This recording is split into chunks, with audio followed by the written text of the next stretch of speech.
ngicabanga ukuthi mina Saturday sisasekhona. Sisasekhona Sunday. Amen. Makhelwane.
ukubingelela abangcwele bonke ngelihle igama lenkosi yethu Jesu.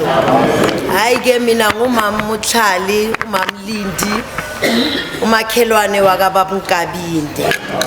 Umakhelwane naseBhayibhelini umuntu obalulekile, uyu umuntu omaziyo umuntu ngoba uphila naye 24/7.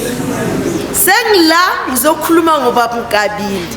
Lo baba bokubaba uyisibusiso, unganamsindo, umthandayo uNkulunkulu.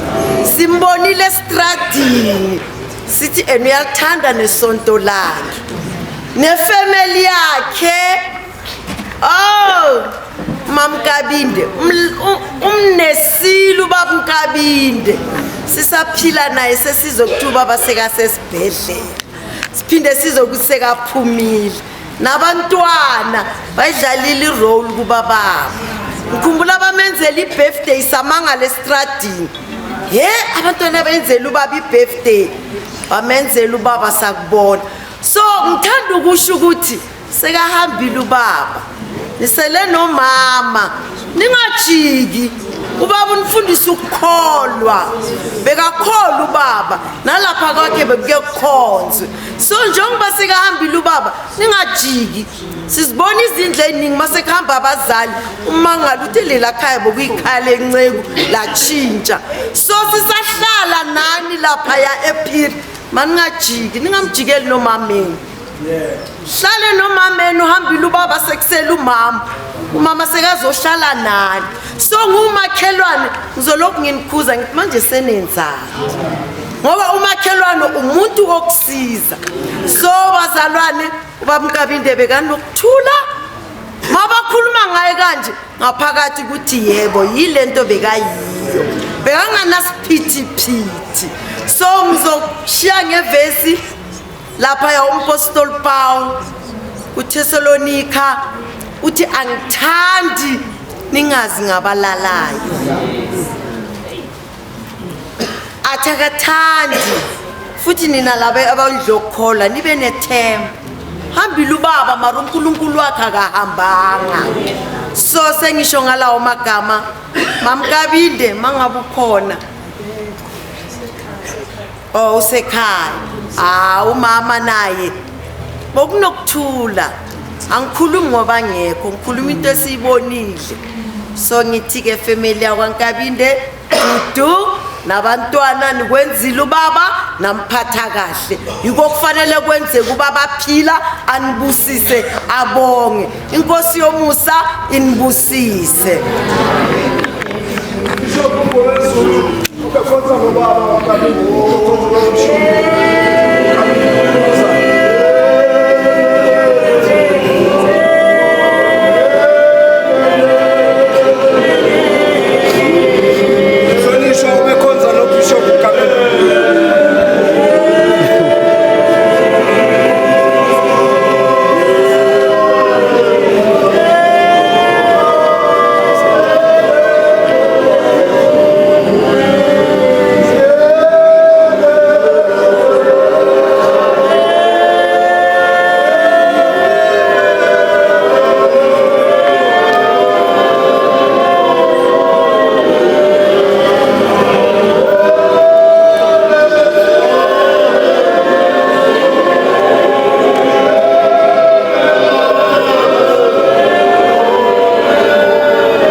ngokukhulu kuyithoba all the bishop ama-archbishop ngiyathoba baholi siyabingelela kakhulu bazalwane umfana kaMngomezulu nje lona obaba bebengazi njengoshova kamkhulu besithi masifika angathi umfundisi athi lona uyena shova wami nami bese vele ngiyacasha ongibuzayo ngithi hayi mina nje ngidriver umkhulu sifundile ke bazalwane sibandla kumkhulu ngizoveza nje kancane ukuhlangana kwami nomkhulu sinomkhuleko wangolesithathu ngiqala ukwazi ugogo nabantwana emkhulekweni wethu wangolesithathu. Afike nje ugogo sibamnika isitulo ahlale lapha, kodwa makuthiwa kakhuleke sizwe ukuthi kunomlilo oqhamuka lapha ekhishini. Sonke isikhathi besazi ukuthi mase sizovala sidinga lo yamlilo oqhamuka kulo yagogo olapha ekhishini. One day ngiyafika ekhaya ngibingelela abantwana, ngifike ngiyaqhawula kubaba, ugogo ubathi hayi ugogo khona. Ngithi hayi ngizobona ugogo nje ngiyadlula. Usisathi nangu baba vela ngimazi. Ngiphinde ngibuyele ngithi hayi mkhulu sanibonani, sixoxe nje kuphele, ngibingelela ugogo ngihambe. Ngolunye lesithathu naye umkhulu afike kulesithathu, sixoxe nje. Mkhulu, hayi ndodana, uphethwe kuliphi office? Ngithi mkhulu mina anginali office. Athi umkhulu nami anginali office. Ngithi mkhulu uyabona ukuthi sisewodini elilodwa, dinge ukuthi siphume la iwodini ngoba sikwazi ukuhlala kanje.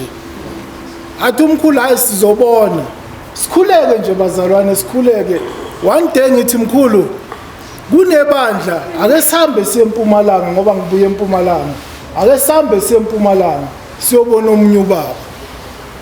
Akhulume nogogo, ugogo athi ayihambani.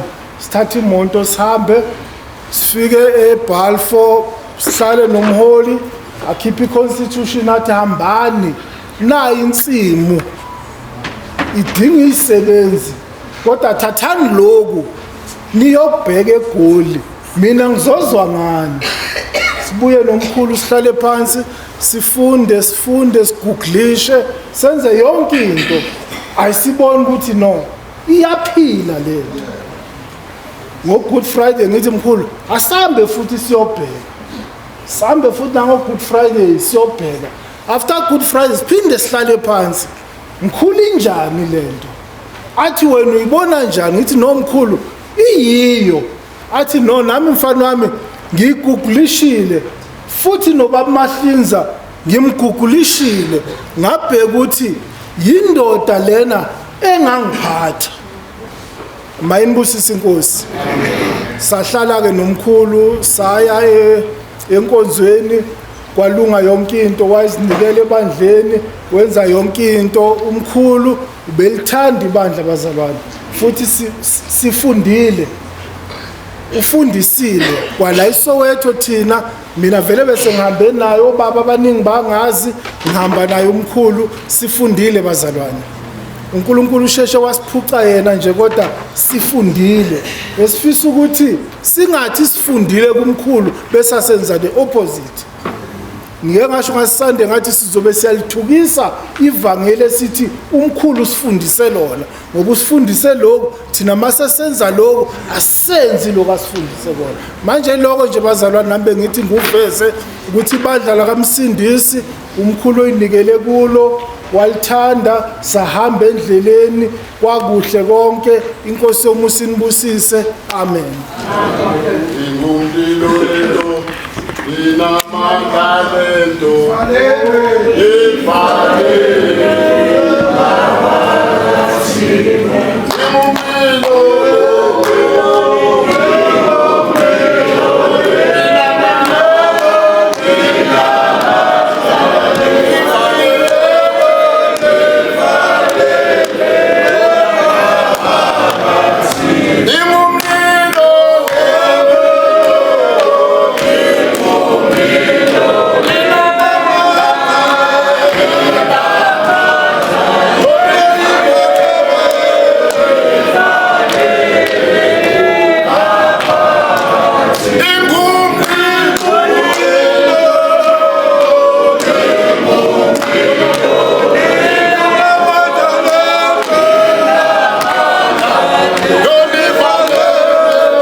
Siyabonga bazalwane, siyabonga.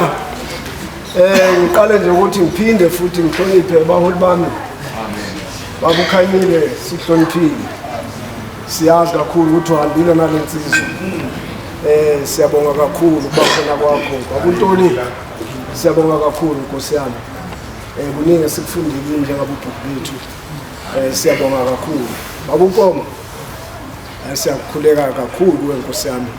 Siyazi ukuthi njengoba ulapha buyithanda lenciko. Naku bazalwane la siyakhona futhi siyaqhubeka.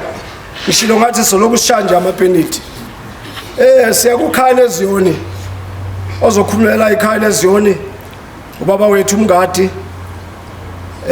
Ozokhulumela umkhuleko wangu losithathu. uThulani Zulu. Ozokhulumela Divine Intervention Section 2 Bishop Thani. Asobasondele ngaphambili. Ngiyacela kakhulu ozogcina kulabe ngibabiza manje uzocela nje ozokhulumela uZPC spiritual teacher ubaba wethu Thanje kwayo. Ngicela ukuthi balandelane nabo kanjalo. Mhlonishwa Umngadi.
Ukuthula ke kubazalwane.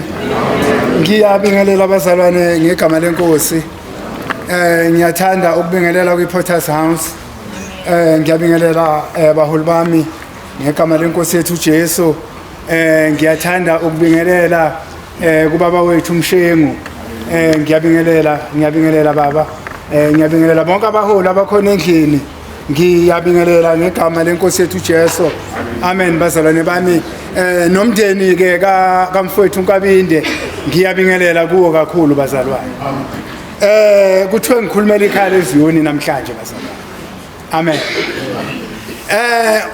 Umfowethu uNkabinde sihambile naye kakhulu. ya sasisebasha sesingwevu namhlanje. Sasibasha singwevu namhlanje. Niyabona nani simhlophe kanjani namhlanje.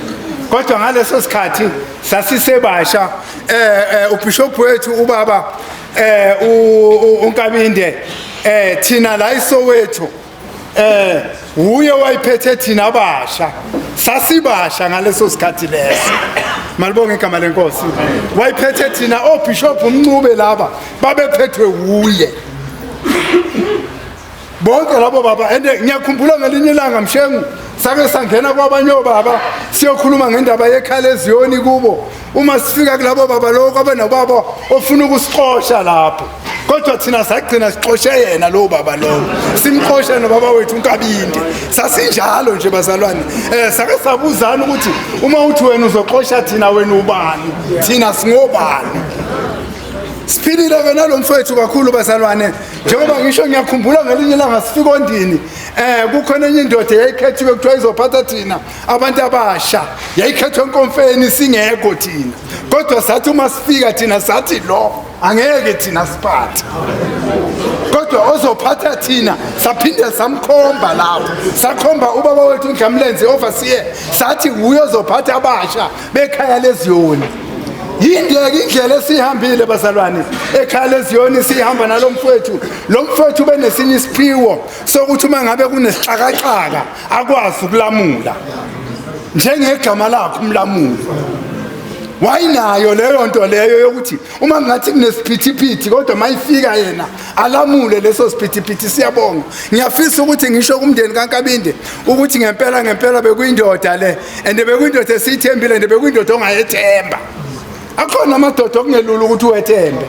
Kodwa uNkabinde ube yilo ndoda leyo ongayethemba. Owaziyo futhi ukuthi uma uphethe yena uphethe umuntu wamampela. Khona abantu bamadlala kodwa yena bowazi ngophethe yena uphethe umuntu wamampela. Siyabonga abantu bazalwane. Kube mnandi empilweni yethu ukuthi sibe nalo mzalwane siphile naye. Nakhe ngifuna ukusho ke ngibhekene nabaholi ngqo. Njengoba ikhaya leZiyoni libhekene nabaholi. Baholi bami ngiyafuna ukusho lento ukuthi ninazi itifiketi emabondeni kodwa iphelelwe isikhathi.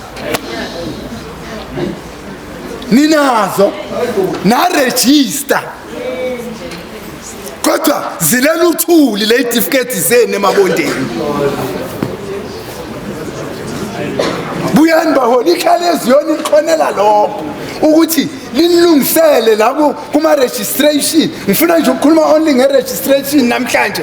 Ngisho nje lenkulumo kubaholi ukuthi futhi imnandi ngoba nangi noPepenyuka ukubhekile. Ngiyazi na ku YouTube izogijima ku YouTube ukuthi ninazo itifiketi bo bishop baphathi bamabandla kodwa silela uthuli. Anaziwa ndawo. Angithi anibhadala ama returns vele. Anaziwa ndawo vele. Silela uthuli itifiketi zenu. Nangumncube esasiphethwe naye esasibasha naye. uBishop namhlanje siyabonga usemile ngenyaka kodwa ngifuna ukusho lokho ukuthi lo mfethu siphilile naye inkosi inkosi. Olosithathu uhlonishwa ubaba uZulu. Kuleko olosithathu.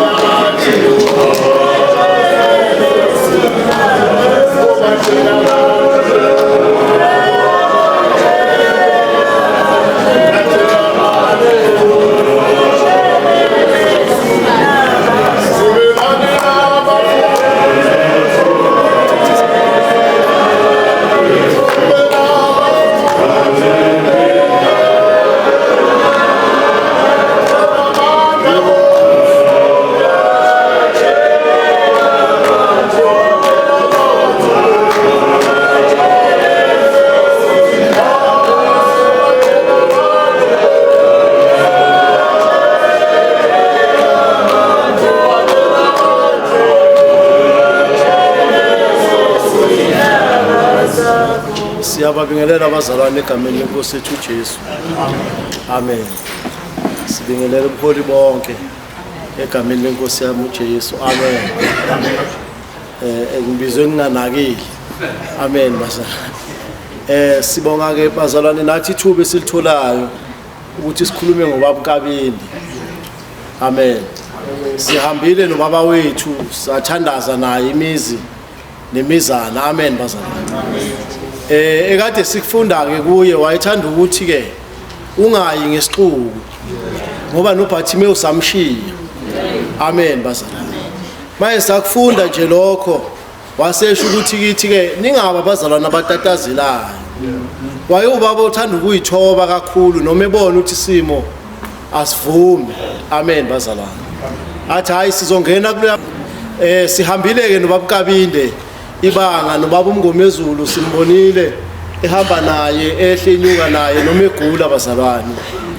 Noma esicela ukuthi sicela siyofaka umkhuleko kaMkhulu noma bekuthiwa khona uzokhulekelwa ngalelo langa bekumiswa konke. Amen bazalwane. Manje ke sizosho nje kakhulu ngizosho emndenini wakwaNkabinde ukuthi uNkulunkulu usenani namanje noma isimo sinje futhi angeke aguquke. Amen bazalwane. Kunezwe lithi ke ubulwili kulokuhle usebheke emqheleni wakhe. Inkosi ithela umusa. Amen. Divine Bishop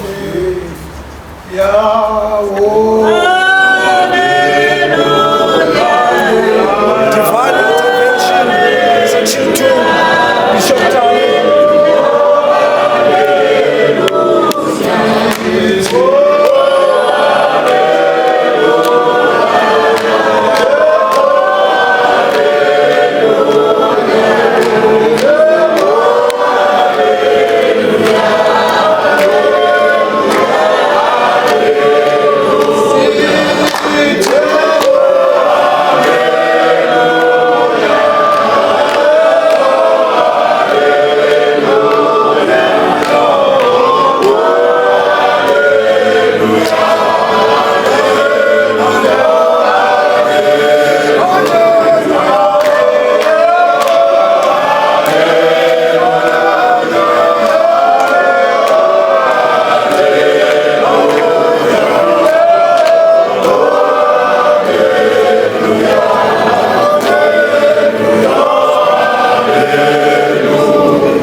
Bangibingelele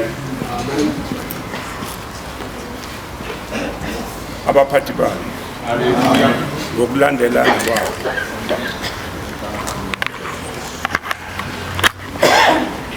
Family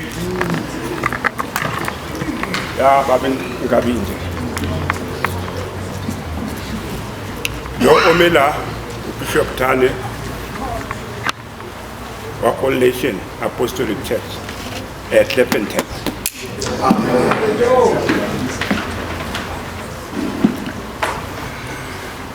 Baba Nkabinde sihlala naye ePhiri sector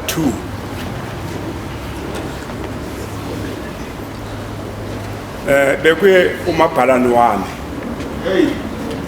la ku Divine Intervention besihlangane namaphoyisa aseMroka ukuzama ukuhambisa umthandazo ngoba izinto azihambi kahle la eSoweto.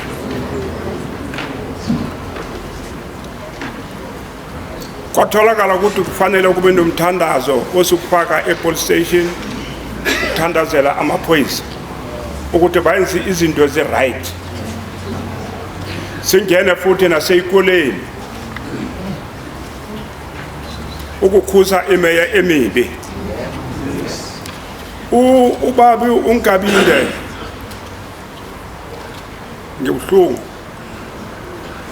lo baba iqiniso liyafuneka inele muthane ngathi bakuruda uyafundisa lo baba.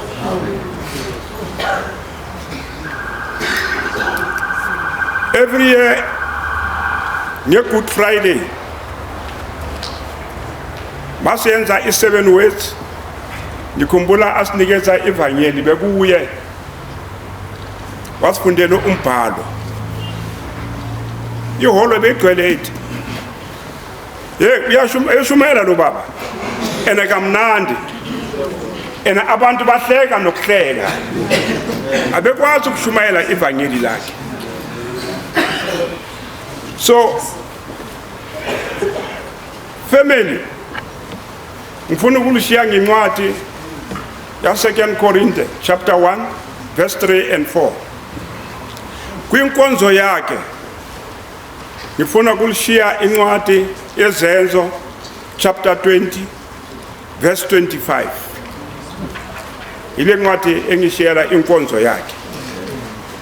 Ngiyabonga kakhulu kubaba uNkosi uZakhele ukuthi angitshele ngale ndaba evelile. Ngempela kuhambe umuntu, hayi isampule yomuntu. Lo muntu bekuba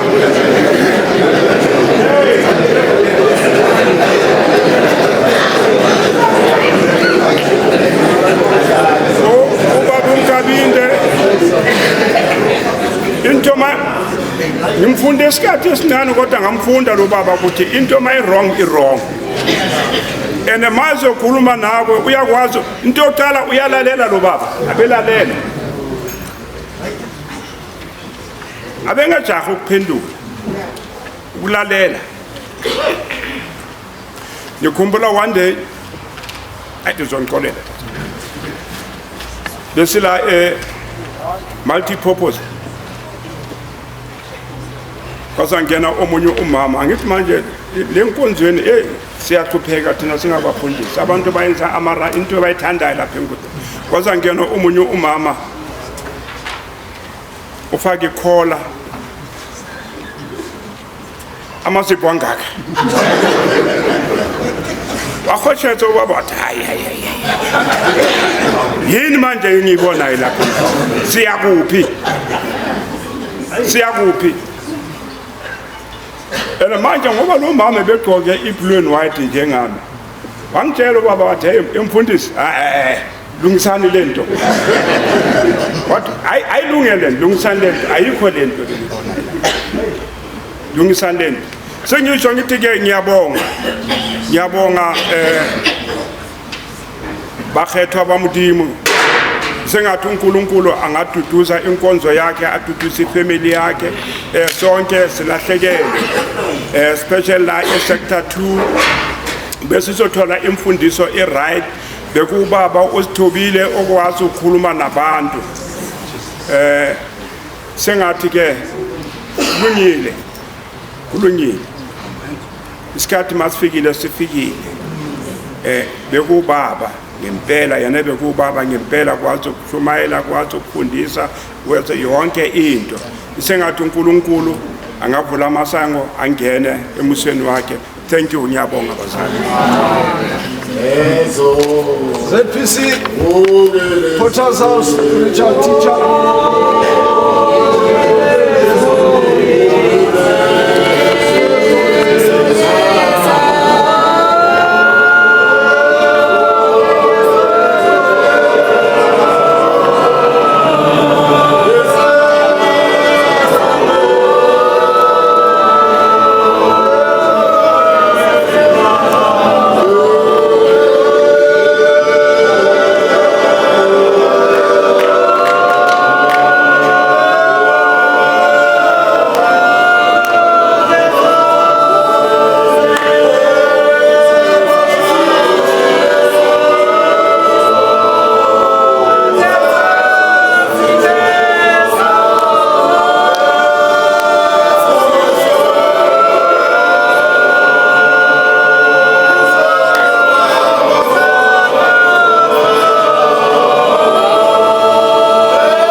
Oqala nje ngicela ukuphakamisa izwi ningathi ngiyanithethisa ngoba la emoyeni asivumelekanga ukuthetha sihlala ekuthuleni ngoba mawusuka ekuthuleni usuka kumdali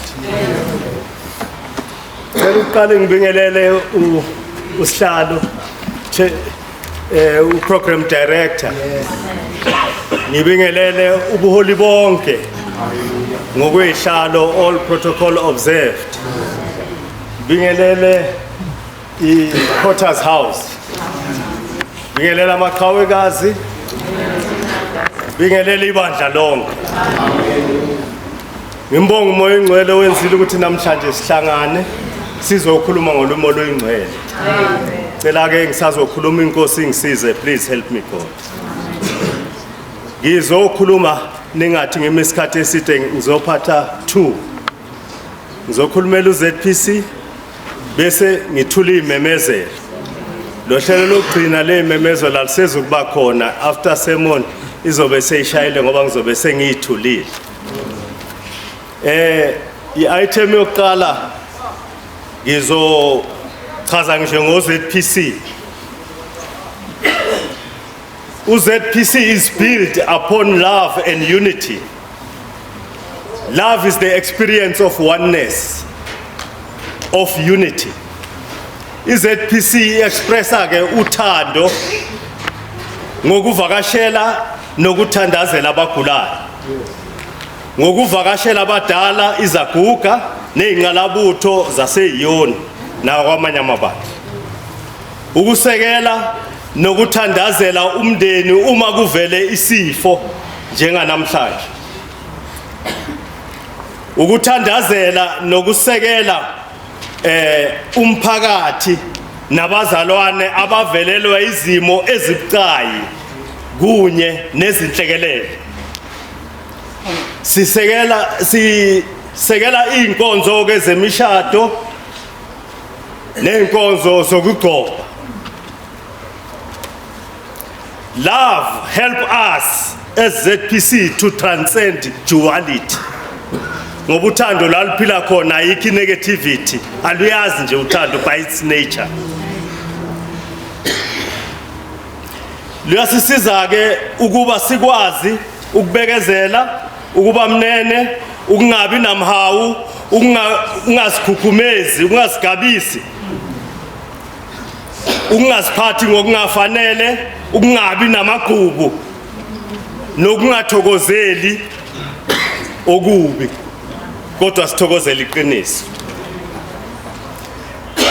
Ubunyeke lobu unity give us inner strength and inner strength give us power to do things. That's why ZPC powerful, because of unity. Yeah.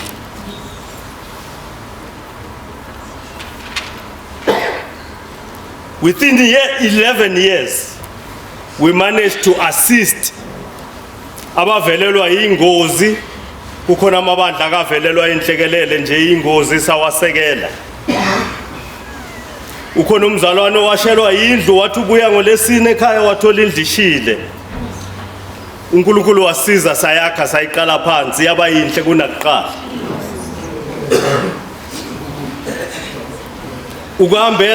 Sake sahambela umphakathi wale eNatali ngezikhathi zezikhukhula.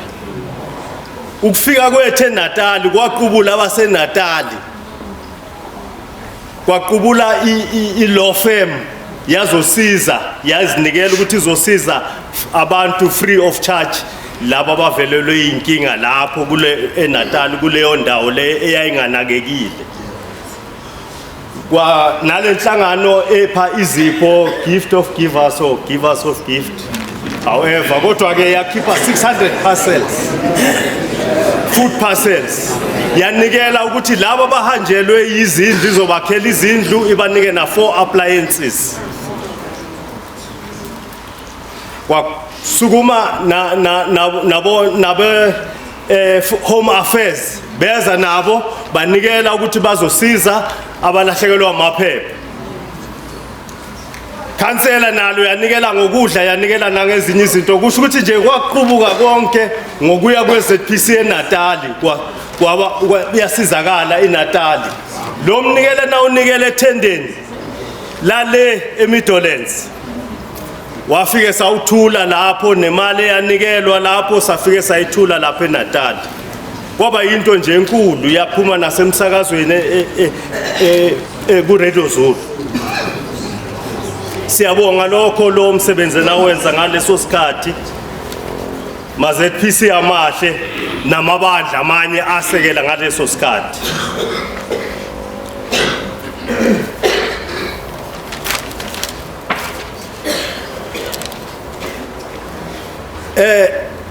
We manage ukuthi ke siqale usizo lwama matriculants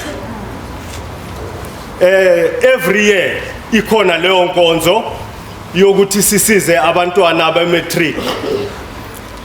Sikwazile ke ukuthi ke i-top 3 ithola ama-laptops and then i-top 10 ithola ama-awards bese kuthi abanye bathola i-certificate and izinga liyakhuphuka every year elokusiza labo bantu. Siyakwenza lokho every year as uZPC. Kuningi ke okunye nje sikwenzayo engeke ngisangena kuko kodwa ke ngizongena nje kule project. Before ngena kule project, just recent last week mangaphazama besinenkonzo yabazalwana ababili, khona abazalwana ababili abanqunywa imlenze abakhona la ebandleni laseZayoni. Sibe nenkonzo enhle sabenzela inkonzo bobabili kwanikelwa kuleyo nkonzo. Siyabonga bonke abazalwane abanikele kuleyo nkonzo yabayinhle. Siku process manje yokuthi ke sakhe ubudlelwane neAfrican Bank. Sesihlalile nabo ama meeting saze sangena ezivumelaneni ezithile. Savumelana neAfrican Bank ukuthi ke izovula iZPC ikhathi lasebank elino ZPC African Bank. Wonke amabandla lawa la ku ZPC azongena ebank aziwe under ZPC. Nabangaphandle siyabavulela ukuthi nabo bangawafaka waba amabandla under ZPC ebank. Imember mayovula iaccount ebank eAfrican Bank izofika ithi ke ngiphuma under ZPC ebandleni elithile baphanje bese bamenzela ikhadi. Kuleli khadi kufanele wenze isiqiniseko ukuthi kune 25 rand. Ngoba kule 25 rand enye imali yama bank charges enye eyokuthi uma uhamba wena card holder ezweni kuzotholakala i10,000.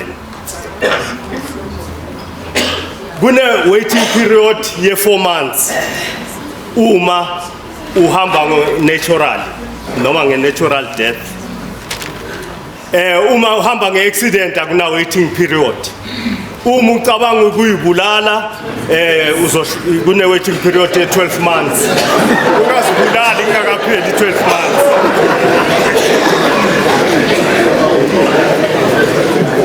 So uzobenefita and then kune point system njengabo Pick n Pay kune point system mawuloku utransacta ngoba vele uzovula ukuthi utransact and then kunama points owatholayo leyo mali accumulated ungathenga okuthile ngayo and then ku any retail store. Ibandla lele liphansi kwa ZPC lawo ma member alelo bandla lizothola i25% ibandla. Lizoba manje nemali yokurana ibandla. Kodwa ke kuzofanele ukuthi umholi akhuthaze ibandla ukuthi libhenke. Litransact ukuthi ke azokwazi ukuthi ibandla libe nemali elizoyithola. Ene kuzoba ne report ezayo every month ukuthi ke nisebenze kanje na imali percentage yenu every month. Then uZPC na uzoba ne percentages ay benefitayo i10% kuleyo mali yokubhenka kwenu.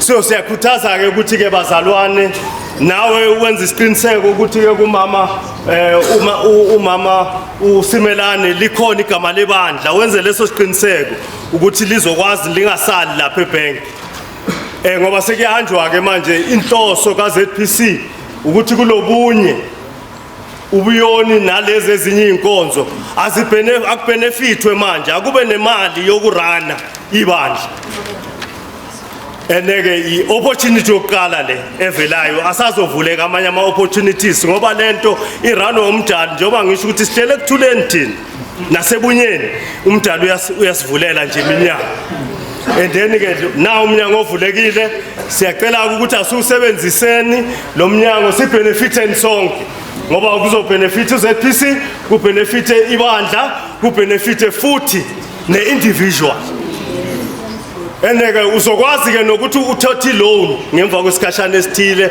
uzokwazi ukwenza i-personal loan okunye ke ukuthi ke awuzi kuzobhenka kuZPC uya ebank straight udila nebank straight zonke izinto zenza nebank nebandla lizodila nebank straight ngaphansi kukaZPC and then ke imali ephuma ebank ayizukuza via ZPC eyebandla lelo izoya straight kulelo bandla from ebank ngiyezwakala bazalwane kodwa ke ibandla lelo kuzofuneka livule i-account khona lapho eyebandla ukuthi bavele bayifake kule account leyo mali yabo bayidonse ke bathenga amakhandlela bathenge zonke izinto zebandla ngiyadlula ke ngena ku-item elandelayo uma ufuna ukubuza ke ngikhona ukhona ubaba Mahlangu ukhona umama Maseko ukhona ubaba uDlomo ningasibuza nje sinichazele nami ngiyikha phezulu nje kuningi ukutholakalayo kodwa ngiyikha nje phezulu ningabuza nje nikwazi ukusizakala ningasali kuleli thuba ngiyanicela please ngingena kokwelesibili uhlelo bese ngihlala phansi imemezelo zime kanje ngomgqibelo nge-24 kunomlindelo kubaba wethu udokotela uMathebula njoba nazi kaNkonyane bagcoba ngo-Good Friday bese ke mabafika la bese bathi bayamkhuphula noma bayamethula emabandleni so kunalolo hlelo olume kanjalo njoba sithe siyasekela uma sigcoba uma ugcojo siyacela ke ukuthi ke siyosupporta ubaba wethu udokotela emlindelweni kunomlindelo umlindelo uzobulapha eNotreser primary school lapho kunehholo leleni lihle nilaziyo iyona eziningi za solo kuZPC nje waqala lapho zase ziyalandela nazo sesiqasha lelo hholo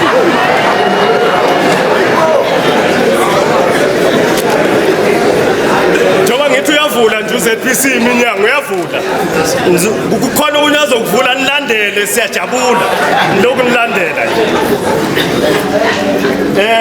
ngawo futhi umgqibelo lapha kaNkabinde isihlobo sami uthatha umza wami uNkabinde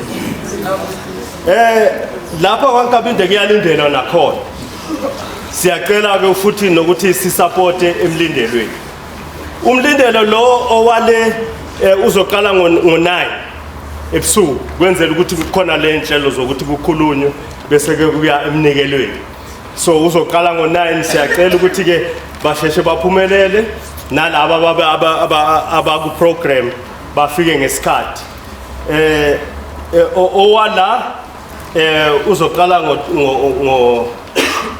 ngo10 or 11 sokuthi ke inkonzo yasekuseni izoqala ngo7:30 iphele ngo11 bese kuyaphunywa kuyo malibeni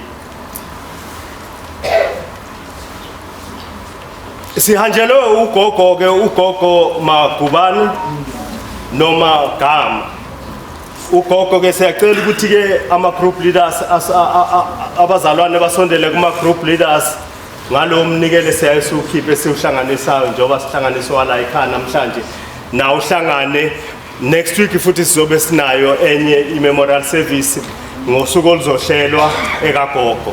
Naye ugogo is a member in good standing. Ngoba no baba lo uNkabinde I member of good standing.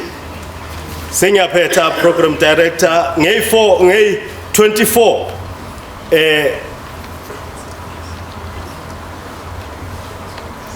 ngey 24 kuzobe kune honoring kagogo umkhonza. Ngey 31 kuzoba ne anniversary kababa uBishop uMhlongo 70th year anniversary. Ngey 6 ka June kuzobe honarwa uBishop ubaba wethu uDladla honarwa ibandla le Redeem Ministry. Siyacela nokuthi siyo supporta kubo bonke labazalwane. Ngey 7 kunenkonzo yamaqhawekazi ngo-October October this year kunenkonzo yabaqhawekazi idate isazobekwa isazoconfirmwa. Le nkonzo izobe sesekunda izokwenzelwa esekunda. Okugcina kune ordination kaBishop uDladla ngey 1 zika November. Inkosi ibusise.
Siyabonga bazalwane, ngicela la sesikubangani bakhe manje.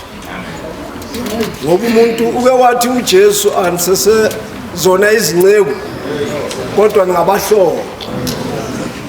Umhlobo lo muntu owenza njengawe. Hayi bazalwane. Umhlobo lo muntu owenza njengawe. Ngicela nje ngokuphuthuma basondele ngaphambili labazalwane bazothatha nje isikhathi somuntu oyedwa. Bazobona ukuthi bashare kanjani. Omele amandla amadoda overseer uDlamlenze abangane omele abangani bakhe Archbishop uHlatshwayo bese omele preachers versus preacher unduna uZulu. Abasondele ngaphambili nje bobathathu nje ngoba kuzoshesha. Induna yamabishop ayisondele ngaphambili nayo asondele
ibandla kaNkulunkulu egameni lenkosi bazalwane. Ngikhethelile ngicela ukubingelela uprofessor egameni lenkosi ngikubonile mhlonishwa babogama from eThekwini. Siyabonga kakhulu uNkulunkulu omsamukisise umndeni wonke wakaNkabinde umndeni wakadlala sabingelana wonke igama lenkosi. Siyambonga uNkulunkulu basakade. Short bazana ngizocela nje ukuveza kunale abazalwane sizibiza amandla endoda. Ngelinye igama sizibiza ama-tourist. Ngizothi nje kancane amandla endoda abantu abanothando, amadoda anothando, amadoda anakekelanayo, amadoda anobungane. Angicela ngafaka ivesi. Amadoda nje anakekelanayo, amadoda abhekelanayo, bheka isimo sikhona ukuthi sixhumane, sihlangane, sibe mzimba munye njengoba izwi kaNkulunkulu liyenza. Sinakelana ngalo hlobo ke lothando. Siyanikela ngothando. Siyapha ngothando. Asibheki ke ukuthi umuntu onjani. Oqala lokho. Okwesibili, silabantu ke noma ngabe 80% yethu siphathi yeZPC. But kune 20% engasema members eZPC. Abala kule nhlangano yamandla endoda. Asambe ngomgomo othile, but sihamba ngomgomo wothando. Ngoba siyanakekelana. Lana kulento ithi ke uma kunenhlekelele khona siye singabheki ukuthi inhlangano yethu esiyithandayo eZPC umgomo wayo uthini. But siyesibheka ukuthi ke le nhlekelele evelile ifuna amadoda azoza nosizo. Le nhlekelele ebhekile ayibheka ngasonto kodwa ifuna amadoda. Amadoda akholwayo, amadoda anothando, amadoda anakekelanayo. Siyambonga uNkulunkulu bazalwane. Ngeke uma sithi sinama-tourist, uma ke kuthiwa kiwa ePiet Retief, ngoba akhona amanye ama-tourist esinawo ePiet Retief, amadoda, amandla amadoda. Akhona amanye abakhona eNatali. Engifuna ukuveza before ngiqeda bazalwane. Sicela amadoda anothando, mayifuna ukusijoyina akhulekile, but asicela indoda engazange ukuzozuza. Sekuyiphinda futhi. Cela indoda enezikithi ngoba ifuna ukuzuza okuthile. But sifuna indoda ezothi ngizosebenza. Ngizosebenzela uNkulunkulu. Ngiyacela bazalwane. Kunalabazalwane engicela ukubabiza angeke beze phambili base basukuma bame ngeenyawo khona ngifuna ukusho bese ngihlala phansi. Sino Bishop uZet Masuku asukume nje ame ngeenyawo. Sino umzalwane ubabuthela ame ngeenyawo. Usina Bishop Mayesela ame ngeenyawo. Usina Bishop Khumalo ame ngeenyawo. Induna yama bishop uBabuzulu ame ngeenyawo.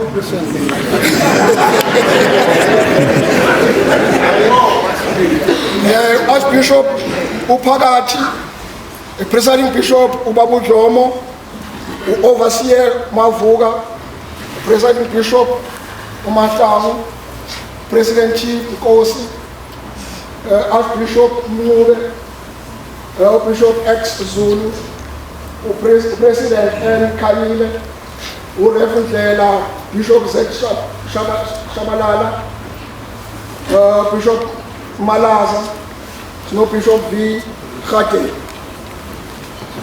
Labazalwane ngicela ukuveza lento ethi ke amandla endoda. Umsebenzi wamandla endoda. Umndeni waka Nkabini nabo baba nje bantu bakho bamele. Inkomo siyayithenga. Njoba sayithenga anisasikhathi. Akosikwele. Anisikweleti. Wathanda ukuthanda ingane yethu. Sihlanganela ubaba laba inkomo bonke nje wabemela inkomo iyama kulomsebenzi amandla endoda.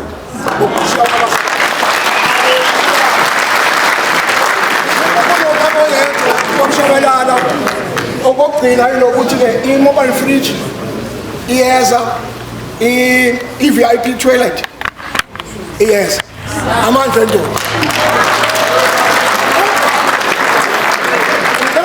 Bazalwane ungasijoyina ngoba ufuna inkomo ngekuyithola sijoyina ngoba ufuna ukusebenza uNkulunkulu osangibesisa Bishop Kanjwana. Ngiyabingelela abazalwane ngegama lenkosi uJesu, amen. Ngibingelela umphathi ohlelo Archbishop Mncube, inkosi ephethe mina ngegama lenkosi, amen. Ngibingelela ubaba ongizalayo, ngiyabingelela Donga ngegama likaJesu, ngiyabingelela induna yamabishop phethe thina ngegama likaJesu, amen. Ngibingelela umndeni wakwaNkabini. Ngizothi ke kini phephisani umlamuli wokumngani wami. Amen bazalwane. Umlamuli ngahlangana naye 50 years ago. Bungani bethu kudlula 50 years. Mangihlangana nomlamuli ngimthola uhamba noBishop Manceda nange ngale. uJoe.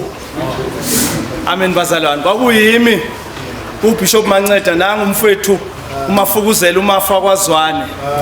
Bese kuba uHadebe. Ukhatha sasihamba siwu4.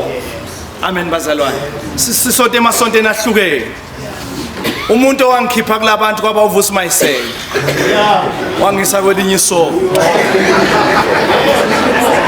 Amen bazalwane.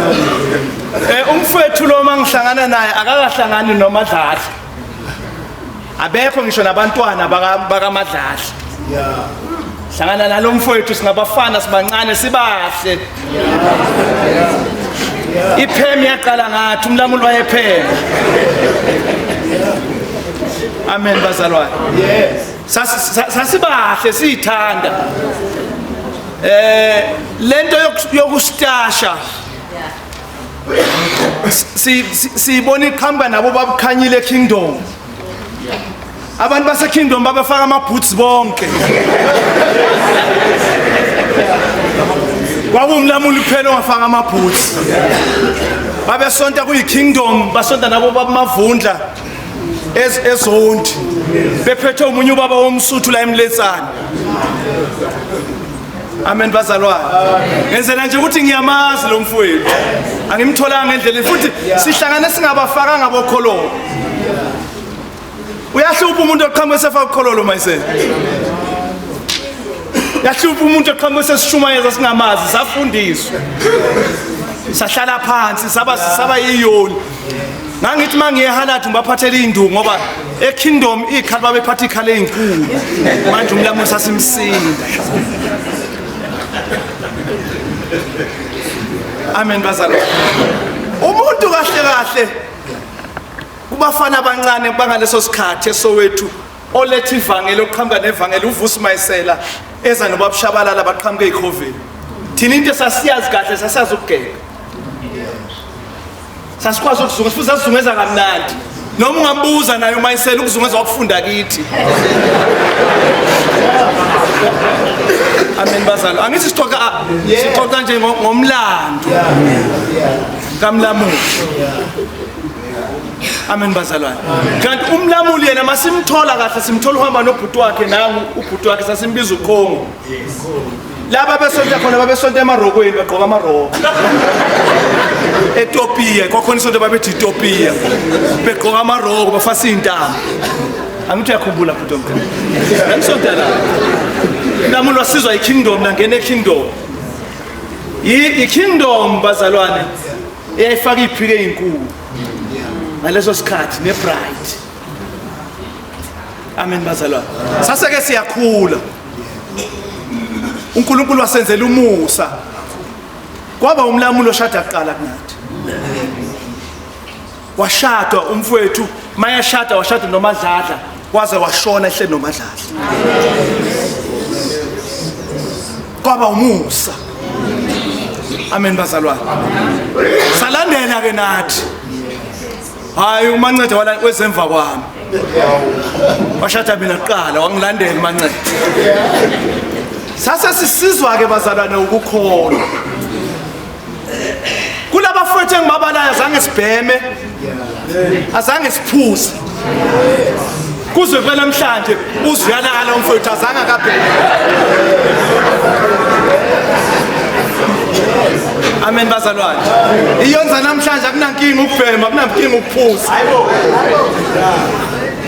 ngoba umthetho wakhona labo baba besiphethe laba basisiza nje ukuthi bangabe abafundisi babuye baba babe strict bakwazi ukusikhuza. Amen bazalwane, sakhuzwa yibo ngoba abobaba bethu babanikela thina. Amen bazalwane, ngicela ukugcina ngokusho ukuthi ke akalale kahle umfowethu. Into engiyibona yenza kahle uthandile umndeni wakhe, ubathande bongani. Ngicela ukuthi ube seyinyathelweni zikababakho, uthande umndeni wakho. Umlamulo uthande umndeni wakhe against all odds. Zibe khona izinto, akekho umuntu bazalane engimbonile abe nama challenges njengalo. Ngiyagcina mfundisi, mayise kamdala ngeke ngamtholela umsebenzi, ngamtholela kubabudlomo. Ya wangena lapha kubabudlomo, khona indoda esebenza lo babudlomo uyabuza, le time elidala kangaka lizokhona ukusifana.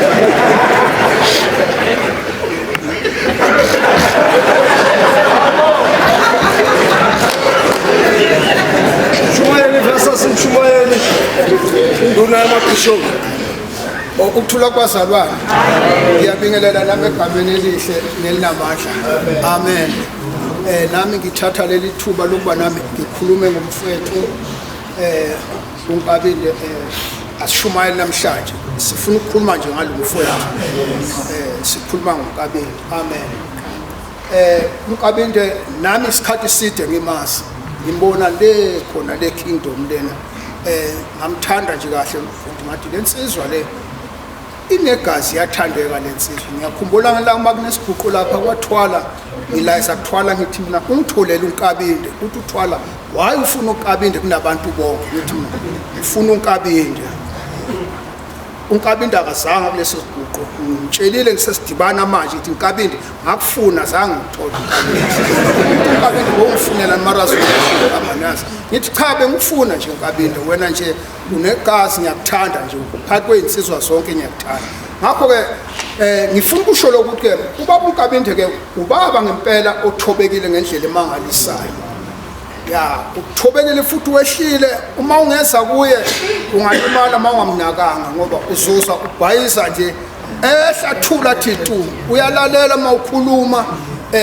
Uma ukhuluma nje into engathi ayimile kahle uyalandelela buza ukuthi uthini kulento yakho, eza kahle lento yakho. Akusize futhi ubaba uNkabinde.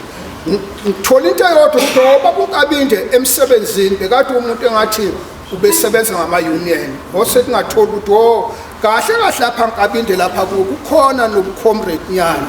Ngathi hayi washo kanjani, cha ngiyezwa uNkabinde ukuthi wena umthetho wakho lemsebenzini ukhulumela abasebenzi. So then ke kwaba ubaba nje engiba seduze naye kakhulu ke sesikhona sesihlanganeke.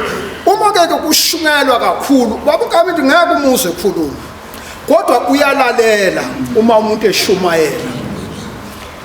Uma ushumayela nje uyakuzwa uNkabinde ukuthi uthini. Mawusuphuma futhi nasendleleni usho phansi athi angisamuzwa ke lo muntu. Ngithi miyeke uNkabinde, sizombona nje mase siphuza itiye uNkabinde ungakhathazeki. Akanankinga ubaba uNkabinde. Kodwa ke akakufuni lokhu ubaba uNkabinde ukuthi uma kukhona umuntu kade eshumayela usukuma umunye bese emaka lo muntu ayimphathi kahle uNkabinde. Akayifuni uNkabinde leyo ndaba leyo. Uyasho kancane ekhuluma eduze kwami ethi yabona ke Zulu ke lo muntu bona. Amazi ukuthi ummakelani lo muntu, ngithi nayi uNkabinde sizolungisa ungakhathazeki. Angathi uyazi ukuthi thina singabantu esikhuluma sesihleli phansi thina umthetho wethu asijahe thina masikhuluma thina. Ngakho ke ubaba uNkabinde lezo zinto ke bebengazwesani nazo. Kuba khona isikhathi ke mase sihamba ke sisuka la kaningi sithola mhlambe seNewcastle siyaMnambithi sakuphi lapha enqolweni ke silamadoda ke njengoba kade balwa ubudlamlenzi sisamba lapha enqolweni ke njengoba uzwa bathi nginduna bengigada labo bobaba ke labo. Yabona ke mawungena inhliziyo ngeke uhambe nalabo baba la, ungamisa inqolo ukuthi ngicela ukusala phansi bahambe nabo baba ngoba angeke basibakulalele uma uthi uyakhuluma. Kukhona isikhathi ngeke ngakhuluma ngelanga bakhuluma bema bonke nabo mayisela bayena ebhasini mabekhuluma labo baba bema ngenyawo ngathi mina yeni labafana yabona manidelela mina angeke sizwane mina.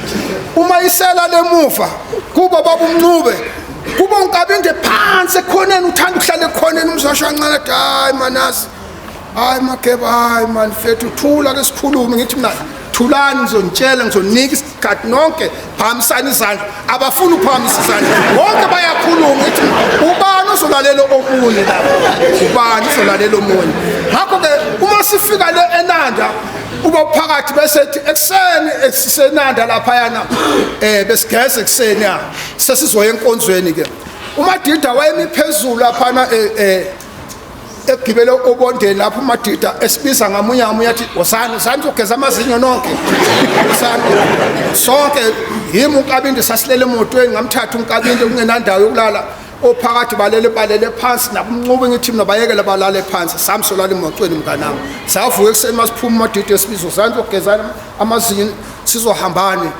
sizothola nento yokudla sasilele naye enqoleni ubaba uphakathi ke ubiza lamadoda ekseni siyema ke siyakhuluma ukuthi baba phakathi ngifuna uqoba le ndoda lena omunye uzokhathezwa lento bathi nginduna yamabishop mina ngisho ngifuna ukuba induna yamabishop bonke laba bathi kimi akeme lalo siyagcoba namhlanje kodwa phakathi ngoba le ndoda iyinduna yamabishop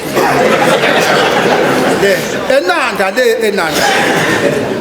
Nduna amabishop mina ngibuyele eNanda mina sokuthiwa nginduna amabishop angazi lapha emafonini ngakhona angifaka ukholo bawufaka phezulu kwenyama lapha ngathi mina ihembe bathi ihembe likho ngathi nama lisekhi ihembe ngoba amayembe semaningi kakhulu ngisale sengifaka ngavele ngafaka ukholo lapha ngabuya mina sengubishop ukuthi induna yamabishop ngakho ungabi lenkinga ukuthi why fanele ngibe induna mawunenkinga buza baphakathi hayi ngicela umuntu abe induna yamabishop mina ngaqoshwa ke kanjalo ngakho ke lo baba sambile ke ubaba uNkabinde ubaba ubengasakuphuma lo baba uphuma noma isimo singekho right lo baba lo noma umbona ukuthi emzimbeni akekho mnandi ngithi mnganami unjani namhlanje ade awuthiyama akukho right ngithi siyahamba Nkabinde awukwazi ukusala mfethu uma ngelanga semnambithi iyajika lapha eBhonge imoto siyafika uNkabinde ethi Nkabinde kuyahanja uthi ubaba uDlamlezi akangitshelanga akakunikanga isikhathi ngithi ngingadlalini womnganami sala mnganami lala abakutshelanga isikhathi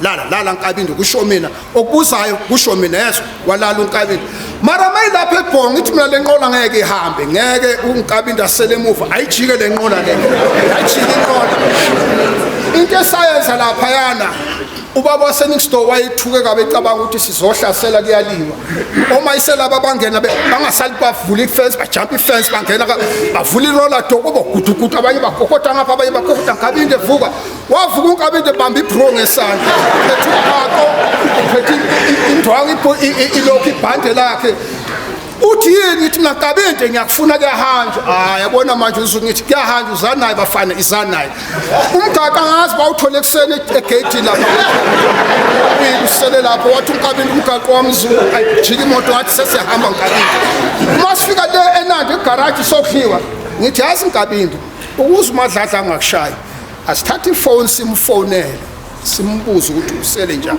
thatha ifone mama kunjani yaphila umadladla nje wafuna ukuzwa nje ukuthi umyeni wakhe uhambe kanjani Nkabinde uhambe njani wathi hayi mama ngihambe kahle si right siphephile sonke wathi ngijabulela lokho umyeni wami ngithi uyabona ngeke uzongena endlini ekhaya ngeke bakushaya intaba right manje ngakho ke ubaba uNkabinde indoda ngempela besibambe nayo bokunzima kunzima enyameni ubona ukuthi udonsa kanzima kodwa lo baba ubephuma ngakho ke ngithi mina ke mndeni wakwaNkabinde uphephisana ubhlungu nakithi ubhlungu semathatha amadoda esiphulukene nawo Madida Shabanga sokungaba uNkabinde inqola babudlomo ayisana madoda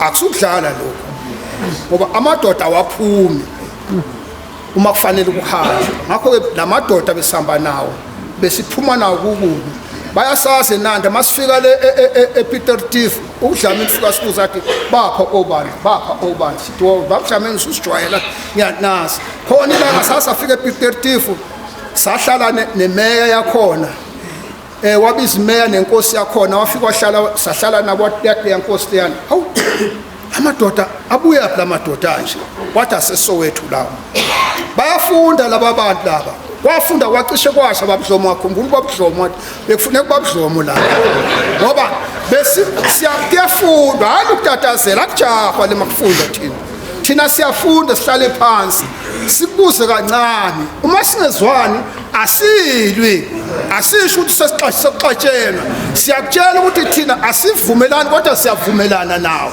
singamasonto ahlukene singabafundisi abahlukene kodwa siyakwazi thina ukuhamba singabafundisi abahlukene bamasonto ahlukene ngoba asinawo lo moya ukuthi kuyaliwa manje uma ngabe singavumelanga ukuthi asiboni kahle akusukuthi sesiyalwa sokuyahlukana sihamba singaboni kahle sihambe nawe ngenkolo yakho nawe uhambe nathi ngenkolo yethu sivumelane ukuthi thina sikule nkolo nawe ukule nkolo ngakho-ke asilwi kodwa-ke uNkulunkulu ngomusa wakhe usisizile ukuthi sihambe nobaba wethu abinde kwazi kwaba sekugcineni sithi akalala aphumule umfowethu baphambili abafowethu siyeza nathi sisendleleni ungacabanga ukuthi uzohlala kuze kube phakathi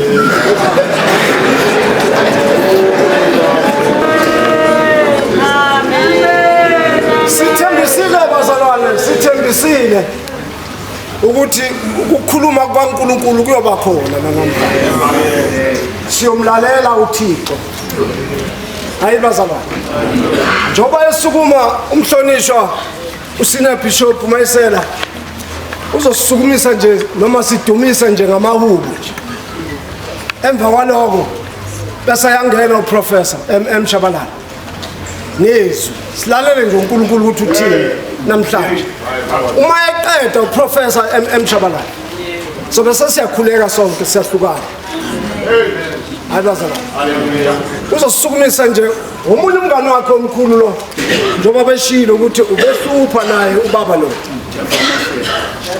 baba Mayisela kodwa nje sicela nje mhlonishwa uma ngabe kukhona ungakusho bese uyasingenisa edumiseni nje uNkulunkulu ngamahubo Professor Shabalala sihloniphile ngenceku esize ngawo namhlanje ngihlala edeskini ifundiswa kulo baba konke nikusho ngaye ukuthole la kulo baba okufanele ukuthi simhloniphe ngempela namhlanje ubaba uNkabile ukuthi silalele ukusho kukaNkulunkulu over to you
Igama likaJesu.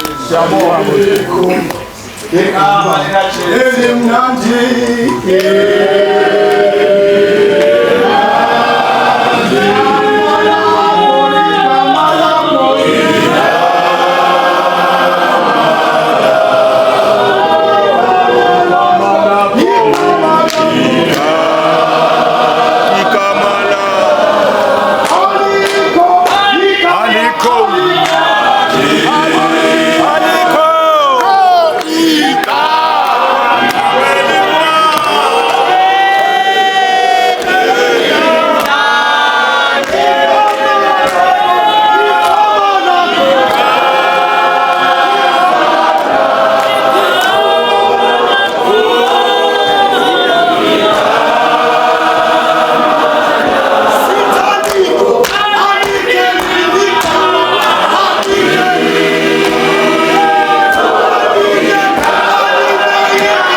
UThixo ezulwini uNkulunkulu ophilile baba wethu siyabonga kulesikhathi baba wethu onamandla wonke uzowa izwi lakho la vula baba izindlebe zikamoya ukuze wena uzwakale usezulwini sibongile ke sonini nanini sesibopha yonke imimoya haleluya baba wethu onamandla wonke engaphazamisi izwi lakho dumo namandla nobukhosi ngomncwadi simnika wena manje kuze kube phakade amen ukuthula siyabonga bazalwane ngithokoza kakhulu ukuthi angibonge umphathi wohlelo ophethe mina Archbishop ubaba uMncube ngicela ke ukuthi ngiqhamlele ngokwesikhathi abaholi bonke ngivele ngihloniphe induna yethu yamabhishophu koniphe yona Mageba kusho ukuthi sengimibingelele nokho ngalibonga igama ubaba wethu umnikazi wale ndawo sokwenza iphutha uma singabona siyabonga kumpostoli ubaba uMlambo ukuthi asinike le ndawo ukuze sikwazi ukulalela ngoba i-memorial service besilalele manje ke sekunikwe ithuba lokuthi ngingene ezweni angisawenzi amasemoni ngoba sengagcoba abantu bamasemoni nangima nje ngiletha isifundo esincane malibonga igama Potter's House ngicela ngisilungisele lokho baholi bami ngoba njoba sikhona la eSoweto siyabuka nihlangane nisilungisele lokho lapha baba uNkabinde besimile ngazathi sizongena emlindelweni size sililweni. Hayi, amen. Process lapha mina nangimile lapha ngacabanga ukuthi nakube umkami lo usekamerweni siyangena siyinqwaba siyangena asitholakali isithuba sokuthi lo mama hayi amen basalwane ngazi ukuthi singayilungisa kanjani le ndaba ukuthi uma abanye sebefikile uma sifika sihlanganeni sonke ngoba lento ngazathi sesingena manje sisembizweni esililweni. Ngicela nje ukuthi lana ngoba ngimember yalapha ePorter's House ngiyacela ke ukuthi sikulungise lokho. Ngimember ePorter's House, ngimember eKhalezizoni ngumntwana kaNkulunkulu amthandayo uNkulunkulu. Amen. Isihloko sami ukholo. Ngicela kanje bazalwane bami. Umbhaki wenza kanje. Kunama ingredients aqoqwayo nikhona abancane awaqoqe umbhaka awaqoqe ukuze le khekhe izoba right lifuna ukuthi lo obhakayo azi sinikaniso ukuthi kuphi okuzohlangana nalokhu kuphi hayibo balibona igama lenkosi.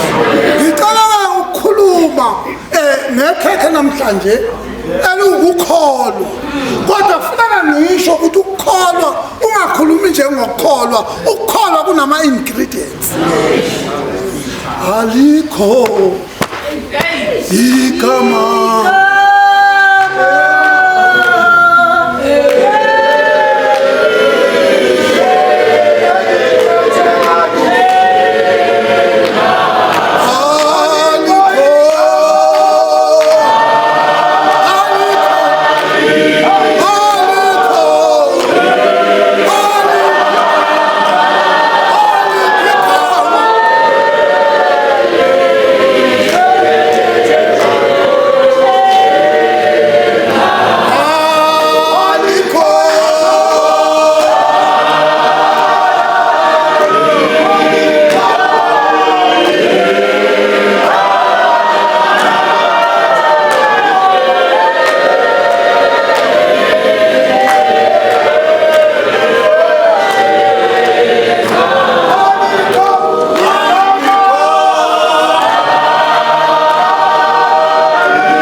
kuyini kunembuzo embili kuyini ukukholwa.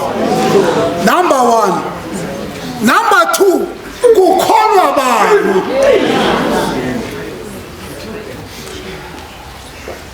Encwadini yamaHebheru unumber 1 uthi ukukholwa kungukuqiniseka ngezinto ezithenjwayo. Faith is being sure of what is hoped for. Funeka kube nesiqiniseko and you must be sure. Akwazi kuba nokukholwa uma ihope ingekho. Amanama kho. Bese lithi ke futhi le verse okulandelayo kuyiqiniso ngezinto ezingabonwayo and certain of what we do not see. Kusho ukuthi there must be sure and certain. Siqiniseko ngeqiniso hayi izinto ezingabona. Awukaze wambona uNkulunkulu uJesu awumazi nomoya ongcwele awumazi kodwa kanye ukukholwa.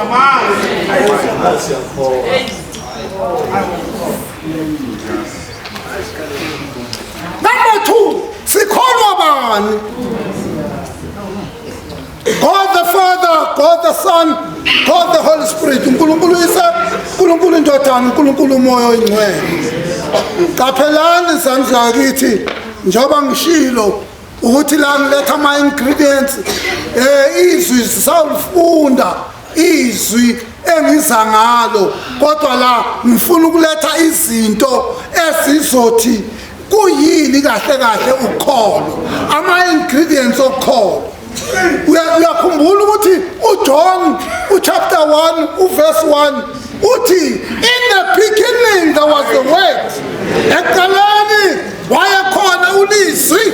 Qaphela lana ke ubobheka iBhayibheli lakho the name ulizwi well is a capital letter ngoba ulizwi umuntu.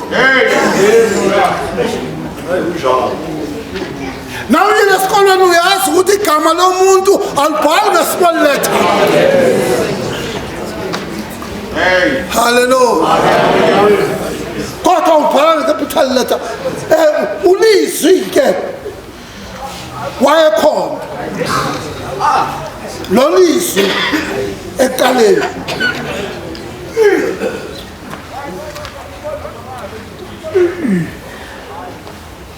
Ulizwi waye nguNkulunkulu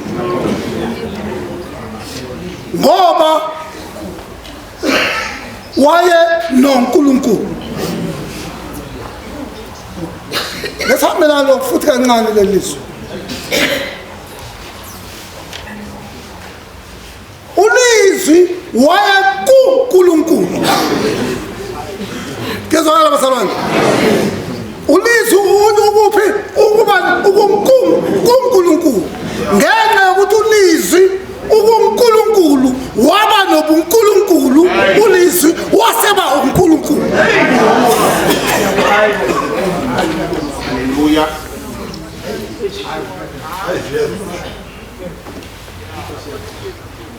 Qaphela umdali wezulu nomhlaba akaguquguquki akabi kusasa ubaba abaseshintsha eba indodana abaseshintsha eba umoya ongcwele kodwa abantu abathathu laba 3 persons. The Father is a person, the Son is a person, the Holy Spirit is a person. Yingakho kuthiwa umoya ongcwele yena hayi wona. Amen. Amen.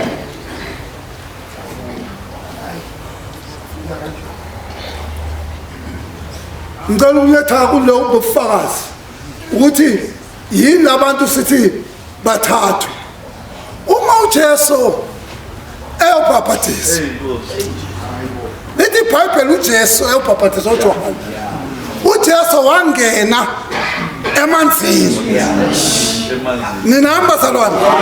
Indodana ezenjani yangena emanzini. Lithi iBhayibheli wathi nayiqedwa ukubhabhatiswa waphuma. Uma ephuma izulu lavuleka. Kwehla umoya kaNkulunkulu njengejuba phezu kwakhe. Hallelujah. Kwase kuba nezwi elizwakalayo elithi lo uyindodana yami engiyithandayo engiyithokozile ngayo. Therefore asibheke lapha bazalwane. Ndodana isemanzini moya ongcwele uyehla ubaba uyakhuluma angeke kwenzeke omunye abe omunye.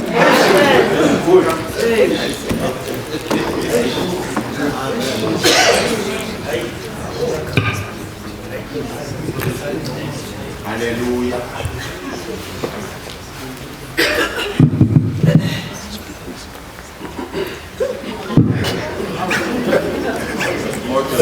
Bonge sokuze kubuhlungu mphela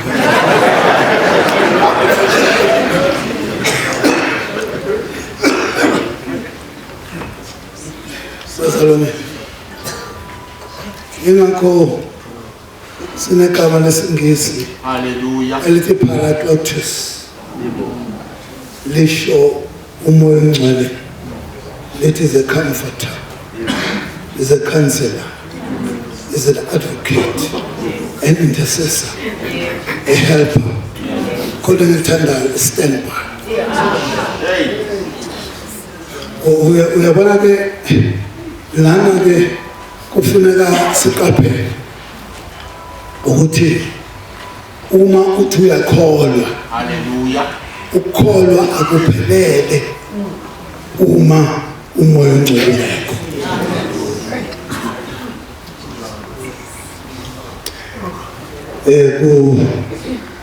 Kunendaba lapha Acts 19 verse 2. Namemukela yini umoya ongcwele mhlali kholwayo. Kusho ukuthi labo bazalwane bakholwa, kodwa ke bayabuzwa ukuthi uma selikholwe senathi ukuthi khona ongaboni. Uyabona ukuthi asivinjwa amakhandlela, asivinjwa ibanga.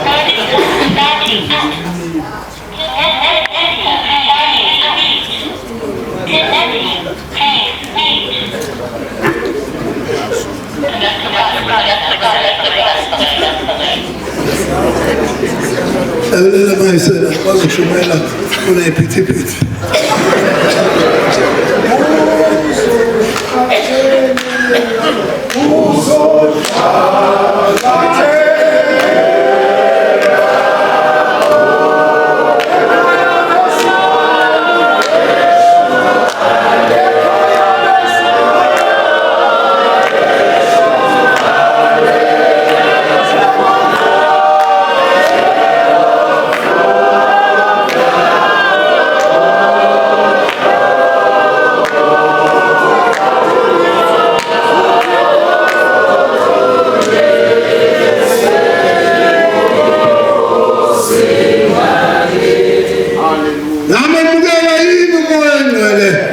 Mhlali kholwayo bathi mayisekhaya. Hallelujah. Ngoba bathi simazi nokuba umoya ongcwele akhona amakholwa angenawo engabemukelanga umoya ongcwele. Amakholwa ayema la epulpit, amakholwa ayaprofita, awabemukelanga umoya ongcwele.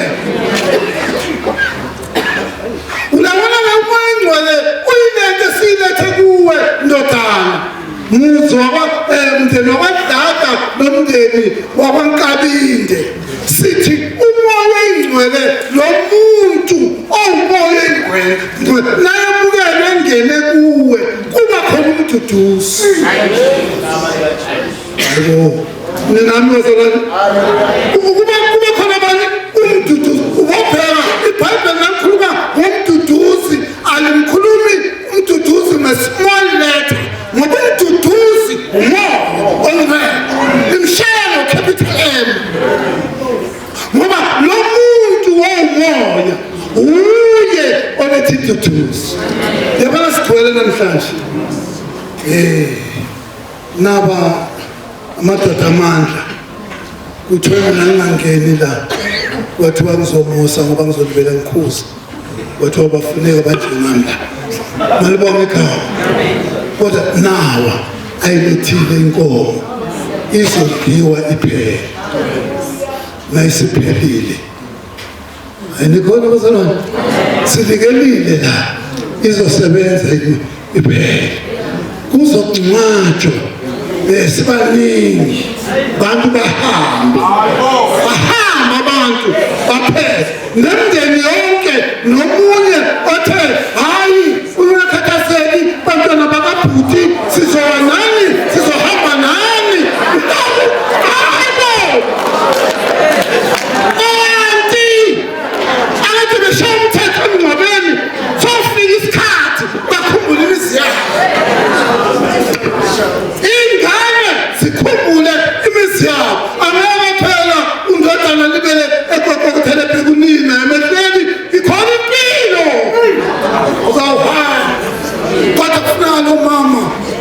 Mtutuzi. Yena kuthomani wala uyi-stand by. Uma sekusuka konke, uyaklika yini.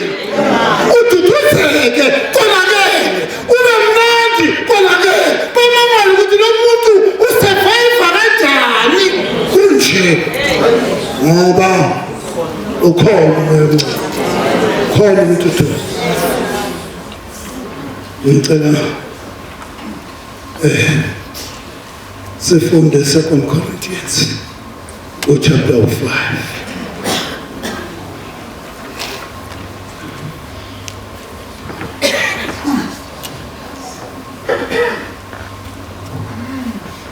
Second Corinthians chapter 5. Beautiful. 2 Corinthians chapter 5. Yeah.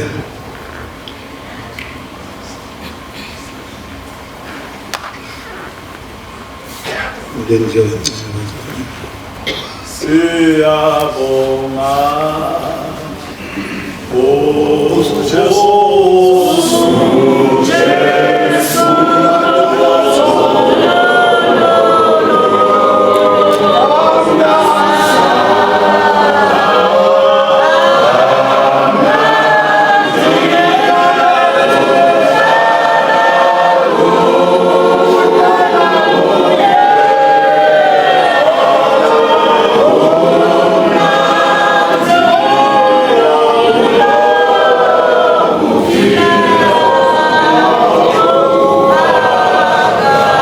Second Corinthians chapter 5 verse 7. We live by faith, not by sight. Usiphethe isizulu Archbishop.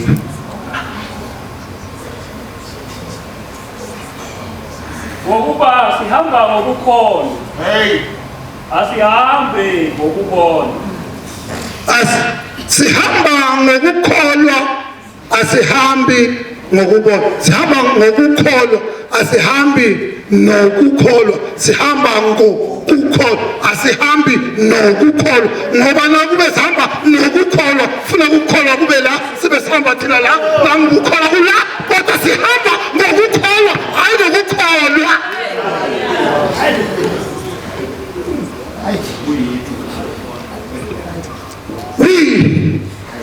We live by faith. Kuyimpilo yethu kho.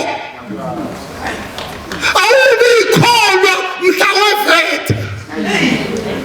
Awubikholwa mhla usesutweni. Uyikholwa uwekhona abantu. Hayi amen. Angifuni ukusho khona ubaba la. Engangimthanda ngifuna ukusho igama lakhe. Amateksi sama lapha eCarlton Center. Asuka lapha sishuka impela ahlale nami impela ngizwe ukuthi hayi lo babula. Nangibona ngithi awunangu la baba sengiyaphakama kuye ngithola usesicukweni lapha. Uthi ushayika inkamba singaka. Kuthi ukushiyile ukukholo akathukani nomuntu okho. Inkamba ayishaya lo masathi uyifundela esikolweni. Sisakade sakiki. Nathi hawu baba athe mshayike yasetshenzwa la asike sontweni. Hayi sihamba ngokukholwa.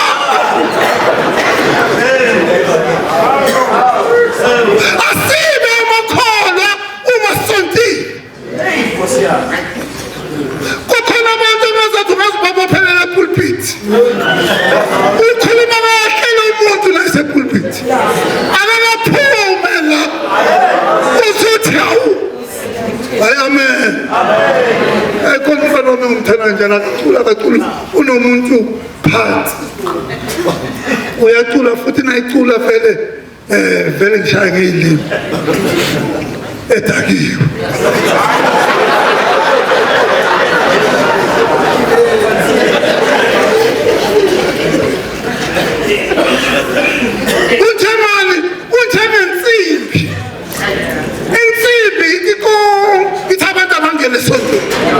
Bangena abantu esontweni sale yo. ngithanda ngakhona ngilibele ngiza kuya ngisizakale ngayo ukuthi uyazi into uNkulunkulu ayibeke kuyo inamandla notshwa athi kuzokulunga mkhulu ngoba into esibulalayo ukuthi nithi ningababona laba abantu bese nikhuluma ngabo. Hayi amen. Uma ise uthe nje babazi la kwakune section nayo section ngene ngibathole phansi kombhede phumani labaya akhiwa ngoba uma ubaba uba nesineke nomntanakho awuthi le njalo izalwe uwe asihambi uyabona asihambi sibele sikhuluma izindaba kodwa into okufuneka siyenze we live by faith.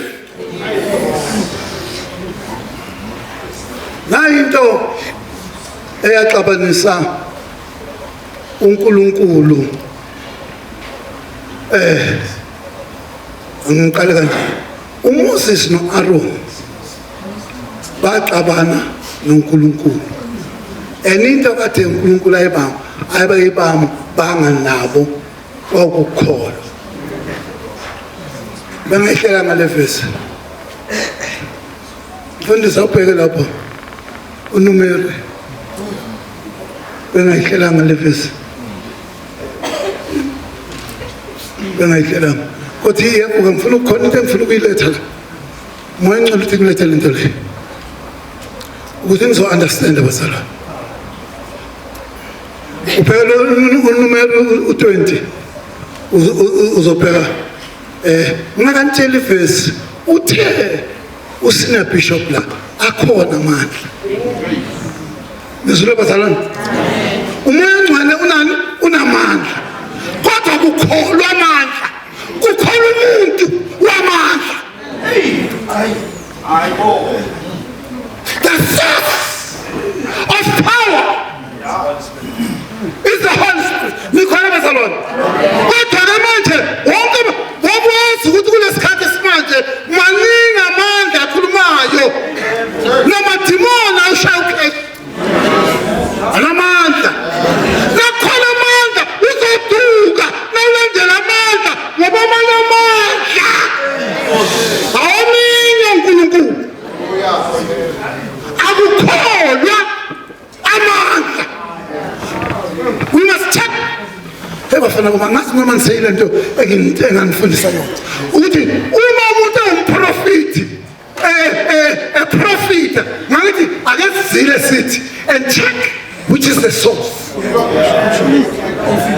That's the prophet amandla unawo wona ucash kuze kuvuma abantu bathi cash kodwa aphuma what is the source. What is the source? Now, Kuluma Banjana, Lonelela is my student. Lonelela is my student. And a comrade, when you talk, he listens to you. He's going to ask you. Namazazinda uzoduma. Amen. Asikholwa amandla basalwa. Khona sayenza ukuthi asikholwa amandla. Sikholwa umnikazi wamandla.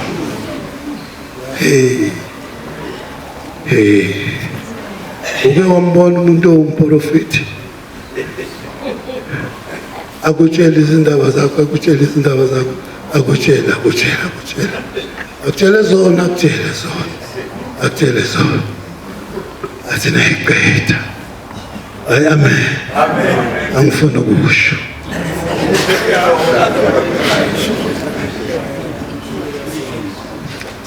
Lalelana. Ngifuna nizwe kahle la. Le verse imushaka kabi. Kuba ngazathi it was disobedience eyenza ukuthi uNkulunkulu akhiphe isinqumo sokuxabana labantu. It's not. It is about faith. Ngicela ufunde baba ngoba lakho iphimbo lezwakala. 20 bheka 11.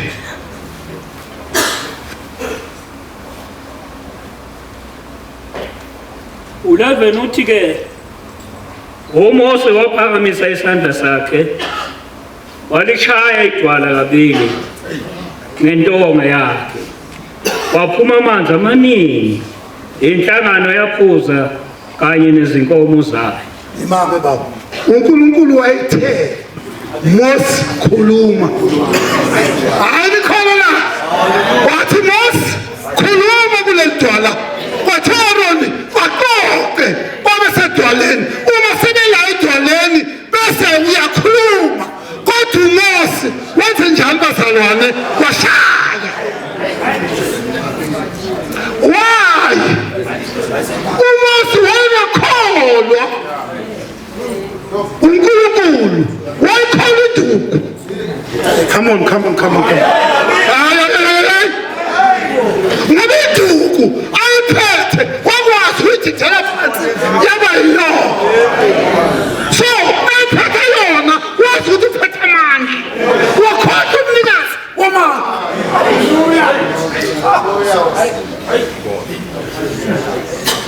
Hey, no, Dad. I don't know what to do.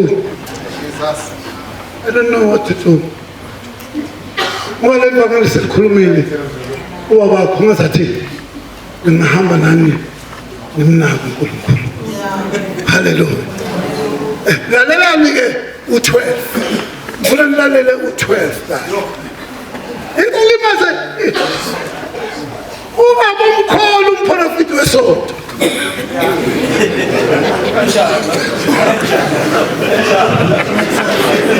No, angithi umprofeti umkhulu umprofeti wesonto. Khona umnikazi womprofeti.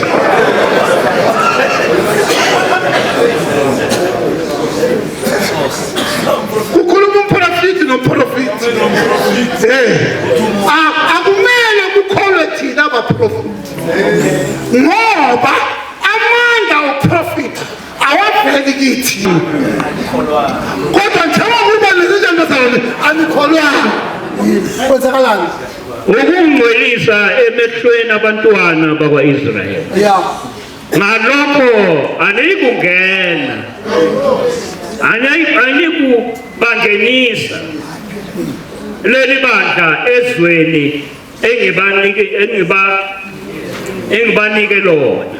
Ngeke basamnikisa ibandla likaNkulunkulu. Ngiyabonga baba. Ngeke basaya. Yabona ukuthi ukungakholwa noma unawo amandla uzophucwa amalungelo. Khona bazalwane noma noma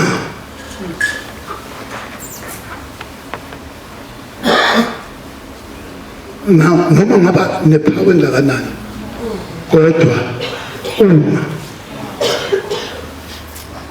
ungakholwa uzophucwa manje. So manje sifune ukugcina sizokhuleka sonke. So man oza baba sifune ukugcina sizokhuleka sonke. Ngizithi akubazalwane bonke nakho ngikucela Potter's House. Whatever you do, you must know it's not because of you. Kukhona umnikazi wenhlakanipho. Humble yourself.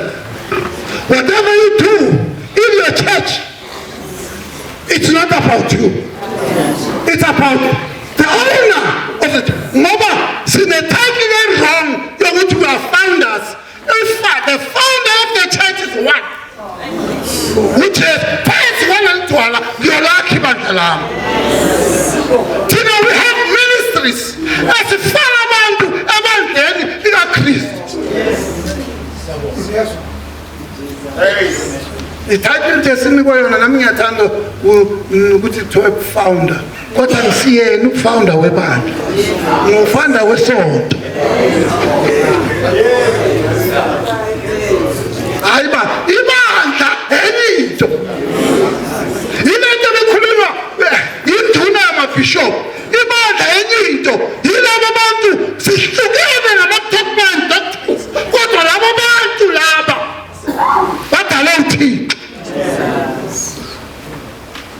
asabangi thina ama-doctrines nakuzoma ngithena ngingcoba umkhulu umlambo ngathi gcwele abantu la akade bedelela lo mkhulu sebeze emngcwabeni angazi bazokwenzana ngoba umuntu omdala wayethina iphakama athi ngicela ukushesha ngishumayele ngoba izinja zizoza zidukisa umkhomba. People did not understand ngoba listening is a skill bazalwane. Wangasho ukuthi abantu bayizinja kodwa ayisho isenzo ukuthi khona abantu abazoshintsha i-agenda. The agenda okukhulunywa ngayo umuntu akaphela ukuthi ubani owenza imistake abe phezu kwakhe. Abafundiswa yimi that's why ndona amabhishophu ngoba bengayifuni